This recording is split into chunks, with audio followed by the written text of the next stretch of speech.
Hey guys, welcome to the Massive Iron Channel. In this video, we're going to talk about biceps and triceps. Specifically, do you need to use direct work for your biceps and triceps for your arms when you're trying to build muscle, when you're trying to build strength? We're going to look at both of those as different goals in this video. Before we get into that topic, if you have any questions or comments, drop them down below.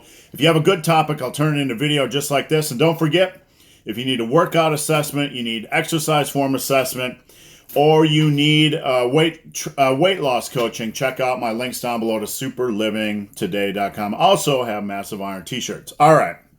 So I see a lot of discussions and debates in the comment section of some of my videos because I'm not really big into minimal type of training. I like to attack training, attack the body, and try to get everything from head to toe as strong as humanly possible. Now, some folks kind of think this is bullcrap. Part of the Strong Lifts video that I made, part of the response to the Strong Lifts video I made last week or whenever it was a belief that all you really need is compound movements, and you're going to get big, you're going to get strong. Now, let's establish a couple of things. If you just use the major compound movements and don't use a lot of isolation exercises, you are going to get stronger. You are going to get bigger. Now, just because you're going to get stronger and you're going to get bigger doesn't mean you are maximizing your strength, doesn't mean you are maximizing your muscle. I will tell you, you're not. I don't care who tells you otherwise. In addition, I have found personally from experience when I trained with only the compound movements that my strength in my arms and my size in my arms went down. Now, size and strength are tied together. If you have a smaller muscle, it's not going to be able to generate as much power.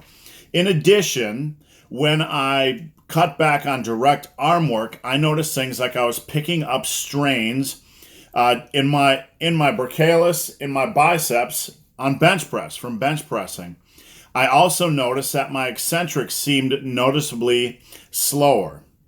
Now, I've seen videos where guys, like to tout, like to preach that you don't need direct arm work and that you don't necessarily need isolation work. This is complete nonsense. It's nonsense. A compound movement is a compound movement for a reason. It challenges multiple muscle groups. It is not a movement that you want to turn into an isolation movement.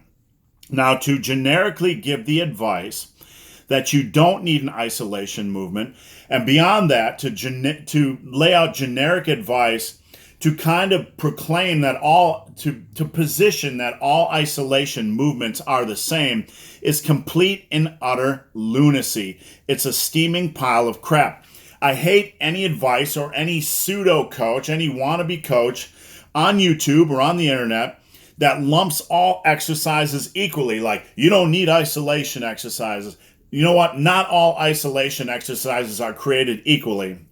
So when you hear things like this, that you don't need isolation exercises, you know with 100% certainty that this coach or expert is an idiot because not all isolation exercises are equal. For example, chin-ups, reverse grip lat pull downs. I use those for my biceps, and you can get a crazy good squeeze and contraction, and you can challenge them you can challenge your biceps with heavy weight. If you do them correctly, they're pretty much an isolation exercise. No isolation exercise really is a pure isolation exercise because you're always going to have multiple muscle groups competing, to get involved. But if you compare, let's just say like what's considered an isolation exercise, like really, really tight, really focused, reverse grip lat pull downs, where you're really focused on the biceps. You compare those to like concentration curls, and you know what? They're not even close. They're not even in the same ballpark. The same thing for triceps exercises. You can do cable triceps extensions or, skull crushers or whatever, and those are far more challenging than like tricep kickbacks. So the point I'm trying to make with this long rambling is that isolation exercises are not created equal, and there are definitely some quality isolation exercises out there you want to do to round out your program. You can't just do all compound movements. You're going to beat up your body as you get stronger. And just more than that, you're not going to get enough volume from compounds alone. So you want to fatigue and challenge the body from a reasonable volume of compounds. And after that, once you're fatigued, you want to take some pressure off the joints a little bit, do some machines, some cables, some isolation exercises, etc. They will add size. They will add size. This will help with future strength, and they will help you develop a little bit of extra strength. Anybody that says anything different is probably a lot smaller and weaker than the average guy who's doing a little bit more and using isolation exercises. That's my opinion. Do your isolation exercises for all muscle groups after you've done the heavy work. I want to hear what you guys have to say. Drop your comment down below. So guys, hope this video has been of some help. If you have any questions or comments, check out the link below. If you made it this far in this video and have yet to subscribe to my channel, please do. I'd appreciate the support. So guys, as always, thanks for watching, and you gonna come over here? You gonna get in here? Thanks for watching, and what? Stay super sexy. Stay super sexy, people. Can't wait for my t-shirt. Yeah, we got Stay Sexy People t-shirts down below at Super Living today. So we'll be extra sexy. Yeah.